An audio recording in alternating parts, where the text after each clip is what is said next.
covers it completely.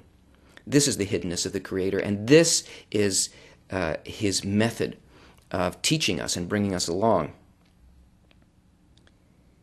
This means that there are things in the world which from the beginning aim to divert a person from the right way, and they reject him from holiness. It's built that way. It's part of the design, this hiddenness of the Creator, and the evolution towards the desire to perceive the Creator. And the benefit from these rejections is that through them a person receives a need and a complete desire for God to help him, since he sees that otherwise he is lost. This need is actually what Kabbala defines as prayer. To a Kabbalist, prayer is not words spoken. It's not something of the mouth. It's not the repetition of things, words and ideas in a prayer book. It is a gut-level need. It's something that has occurred in a person's desire for which there can be no other answer but the thing desired for. And the hiddenness of the Creator and this action of the right and the left hand purposely create a need specifically for the closeness to the Creator. That is, for doubts to be removed, for us to rise above the aspect of our nature that engenders these doubts. And that's the benefit. This is called a correction, this development of this desire. And what is it that happens? How is this benefit felt for a person? He's not only does he not progress in the work, this is how he feels, but he sees that he regresses and he lacks the strength to observe Torah and mitzvot, even if not for her name. So we know that the goal is to be able to be like the Creator, to create an inner similarity of form, of intention towards the Creator, which would be to bestow without thought of self, without that need, to be completely in bestowal, which is called for her sake or lishma. But a person can't even come close to that, so that the sensation that is teaching them and evolving them and building the need is a sensation that they can't even do this work, even if not for her name. That is, even for themselves they can't do it. The rejection and doubt is so complete, and it's part of the process. It happens. It is one hand and then the next hand, one hand and the next. When this happens to a person, it's not happening because there's something wrong with the person. It's happening because it's in the system and it's built that way.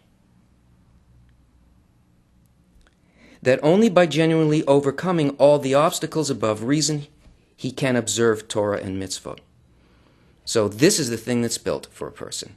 That it's not possible by dealing with a doubt and then with some kind of a filling, a delight at feeling close. These two variations always produce a hiddenness, a sensation of hiddenness, and that the only way that a person can proceed to actually observe Torah and mitzvot, that is to become like the Creator, draw close and bond with the Creator, is above that level, above reason.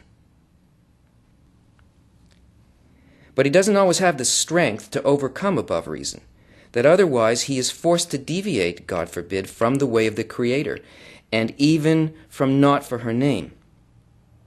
And he who always feels that the shattered is greater than the whole, meaning that there are a lot more descents than ascents, and he doesn't see an end to these predicaments, and he will forever remain outside of holiness, for he sees that it's difficult for him to observe even as little as a jot, unless through overcoming above reason, but he is not always able to overcome. And what shall be the end of it? This is the extent of the hiddenness and the need that it evokes in a person. It comes to an extreme expression. That is, the more that a person wants this, the more they truly desire this, the more it appears that they're pushed away. And this is a response similar to the response of a parent to a child who is beginning to be an adult. you give them more room. You give them a kind of independence. You step away. And the depth of confusion of that adolescent or the young adult is an extreme situation. And it's done as by a loving father towards a child. This extremity of distancing. And what shall be the end of it all? How is it even possible? Then he reaches the decision that no one can help him except God himself. And this causes him to make a heartfelt demand of the Creator to open his eyes and his heart and to bring him nearer to eternal adhesion with God. This is what eventually happens. A true prayer appears within the person. That you can't fool the Creator. You can't say one thing and really desire another. This is the kind of prayer that is answered immediately because the Creator is the whole of reality, and the force of development responds to those particular conditions that allow for development. That is, there must be something in the creature that allows a higher state to occur for them. And that higher state only happens as a result of a deepening need.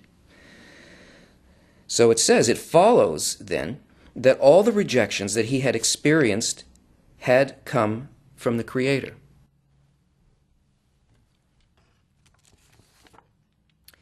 That means that the rejections he experienced were not because he was at fault for not having the ability to overcome, but because these rejections are for those who truly want to draw nearer to God.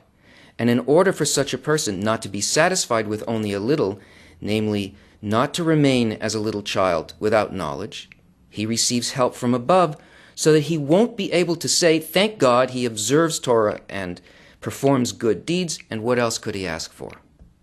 This action of the Creator, this rejection that was given to him, this doubt that entered him, was given to him by the Creator, specifically so that he would not remain still, so that he wouldn't be satisfied with some sensation at a distance, some idea, some belief. In other words, that he wouldn't function as a child in reality. Oh, there is a God, and he will take care of me, and if I ask for something, maybe he'll change his attitude towards me and be nice to me and take away this situation. No, this is the way that a child tries to deal with and manipulate a parent. But what is it that a child can do to a parent that would change the quality of the love towards the child? Even in the natural world, in the physical world, the love of a mother or a father to the child, it encompasses everything for the child. There's nothing that will change it. It's constant. So for the person not to remain this way would be not to be satisfied with this condition.